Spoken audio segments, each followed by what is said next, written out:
So let's talk a bit about story. And you sort of develop your ideas about story and narrative before apply within the context of the novel and more conventionally narrative art forms, and before applying them to other art forms that people might not immediately think about narrative. So could you talk about this idea of how story derives meaning from considering the interplay of end and purpose? Yes, yes. This is an idea, just for the record, that I take from a wonderful philosopher, Francis Slade, uh, and it also influenced my teacher and friend Robert Sokolowski. So I'm depending on their thought for this. When Aristotle in the Poetics asks, "What is it that poetry imitates?" he says, in his usual laconic fashion, he says, "Human beings doing stuff." Rough translation, you know, human beings in action, as it's usually translated. I extrapolate from that thought in my book, I think fairly, in saying that all the mimetic arts are imitating human beings in action. Human action is not random. Human action is always a quest for the good and for the ultimate good. There is a story in human existence, and mimetic art is imitating that story. And we see that, as you said in your question, we see that most obviously in narrative arts, in novels and short stories and plays and whatnot. Now, in any story, well, most stories, I should say, because not all stories are of the same kind, but stories that we find typically in the mimetic tradition, there's going to be this interplay of purpose and end. The protagonist, the chief actor in the story, is going to have some want or desire. In other words, a purpose, right? So uh, Tom Cruise's character in the Mission Impossible movies, he's got to find the bad guy who has the device that's going to control, all the governmental computers all over the world or whatever. He needs to stop the bad guy, capture the MacGuffin. That's a purpose. Human beings have purposes all the time. But what's interesting in a story and in our lives is when our purposes are shown to be measured by the human end. An end is not a purpose. An end is not just any want that a human being may happen to have. It is the goal that's built into our nature. So, as Aristotle understood it, the end of human beings, our goal that our nature is craving, is to live the life of the virtues, is to live virtuous activity. And so, in the best kind of story, we want to see a protagonist's purposes somehow being measured by that end. And that can be done in myriad different ways. It can be done tragically, it can be done comically, it can be done more straightforwardly dramatically, and it can come under any number of different styles.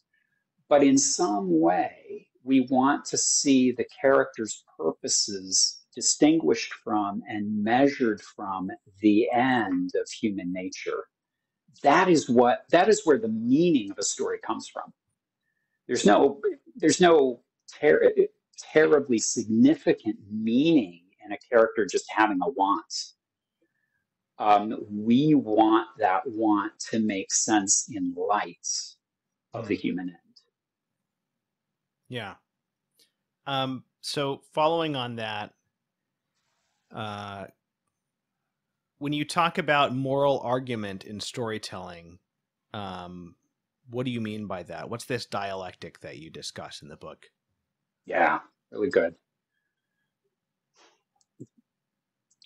A story is a moral argument, as I say in the book, but I need to be really careful because I'm not saying it's a moral argument in the way that this is an argument. It's not an argument that is made up of abstract concepts put into judgments, which are then fashioned into syllogisms in any abstract way, at least.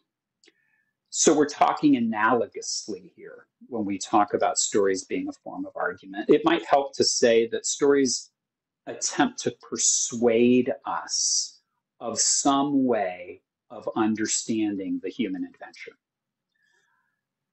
They don't try to persuade us with statements, syllogisms. Characters may speak statements, but hopefully, if the storyteller has any skill, the persuasion of the story won't ride wholly and completely on just statements that the characters make. Hopefully, to go back to Aristotle, the persuasion is in the action. It's in what is done or not done, or what is foiled, what succeeds. So there is persuasion through the action of the story. And so as we watch the film or as we read the novel, the short story, we sort of incline, or we're invited to incline to that view of the human good that the author is offering us in the story. And sometimes we'll find ourselves kind of persuaded, maybe sometimes against our better judgment. I remember one time watching with some pleasure one of the Ocean's 11 films, and it sort of dawns on me, I'm just watching a bunch of thieves here, and I find myself rooting for the thieves. Right. And of course, they finesse that by having the thieves in the effort of stealing from an even worse bad guy. But nonetheless, I shouldn't be cheering for them. Right. There's something problematic by that, but it shows the power of a good story. Stephen. And this is where you get into this idea of simulated acts of the will in reading fiction from the reader's perspective. Yeah, that's all part of this. So I can be sitting watching, say, Ocean's 11, and I am not, as I'm sitting on the couch, engaged in an act of theft. But in a sense, I have a simulated act of the will insofar as I am identifying and indeed being sympathetic with George Clooney and Brad Pitt as they try to knock off the casino. And that shows the power of a good storyteller, that he can get me to incline to that view of the good despite myself. Now, happily, I'm able to reflect on that and say, okay, I certainly don't want to take this film too seriously. I certainly don't want to take it as a paradigm for my own actions. So I can pretty easily distance myself from it. But that's not always the case with a work of art, especially when you're talking with young people, adolescents. They're not always able to make those distinctions. And so the persuasive power of a work can sometimes be problematic.